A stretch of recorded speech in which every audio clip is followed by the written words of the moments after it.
అందరికీ నమస్కారం. Welcome back to my channel. ఈరోజు ఏం రెసిపీ చేశానో మీకు తెలుసు, థంబ్‌నెయిల్‌లో చూశారు. స్ప్రింగ్ ఆనియన్‌తో పప్పు. కర్రీ కాకుండా స్ప్రింగ్ ఆనియన్ పప్పు కూడా చేసుకుంటే బాగుంటుంది. పిల్లలు ఇష్టపడి తింటారు. ఇంకా ప్రాసెస్లోకి వెళ్దాం. ఫస్ట్ ప్యాన్ తీసుకోవాలి. 3 టేబుల్ స్పూన్ ఆఫ్ ఆయిల్ వేసుకోవాలి. తర్వాత వెల్లుల్లి రెబ్బలు వేసుకోవాలి. జీలకర్ర వేసుకోవాలి. పప్పు అనగానే ఆవాలు, జీలకర్ర ఆవాలు పక్కా ఉండాల్సిందే. నెక్స్ట్ ఆనియన్స్ వేసుకోవాలి. ఆనియన్స్ వేసుకొని మంచిగా ఫ్రై చేసుకోవాలి. మంచిగా ఫ్రై చేసుకున్న తర్వాత ఈ ఆనియన్స్ మంచిగా తొందర మగ్గాలంటే సాల్ట్ వేసుకోవాలి. తొందర మగ్గుతుంది. తర్వాత టొమాటోస్ వేసుకోవాలి. మళ్ళీ అన్నీ కలిసేటట్టు మిక్స్ చేసుకోవాలి. మిక్స్ చేసుకొని లిడ్ పెట్టేసుకుంటే కొంచెం ఫాస్ట్గా మగ్గుతాయి. మంచిగా మిక్స్ చేసుకొని అవి మగ్గిన తర్వాత మనం స్ప్రింగ్ ఆనియన్ కట్ చేసి పెట్టుకున్నాం కదా, అవి మంచిగా వాష్ చేసుకొని వేసేసుకొని మళ్ళీ అన్నీ మంచిగా మిక్స్ చేసుకొని లిడ్ పెట్టేసుకోవాలి. అవి మంచిగా మెత్తగా మగ్గేంత వరకు లిడ్ పెట్టుకోవాలి.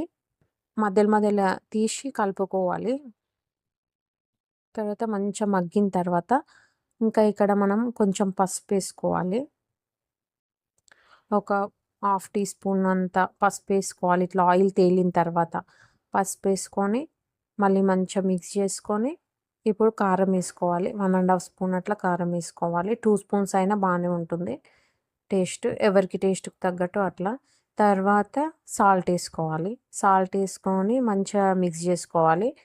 మిక్స్ చేసుకొని లిడ్ పెట్టేసుకోవాలి. లిడ్ పెట్టేసుకొని ఆయిల్ పైకి తేలేంత వరకు సిమ్లో పెట్టాలి. తర్వాత మనం శనగపప్పు ఉడికించి పెట్టుకోవాలన్నమాట ఫస్టే. ఆ ఉడికించిన పప్పు ఇట్లా ఆయిల్ తేలిన తర్వాత ఇందులో వేసుకోవాలి. ఇలా ఒక్కసారి ట్రై చేసి చూడండి, చాలా బాగుంటుంది. మీకు ఈ రెసిపీ కనుక నచ్చితే నా ఛానల్ని లైక్ చేయండి, షేర్ చేయండి, సబ్స్క్రైబ్ చేయండి. ఇలా అలా అయితే కర్రీ అయిపోతుంది. ఓకే అండి, ట్రై చేసి నాకు లైక్ చేయండి, షేర్ చేయండి, సబ్స్క్రైబ్ చేయండి. టేస్ట్ అయితే చాలా బాగుంటుంది. Thank you.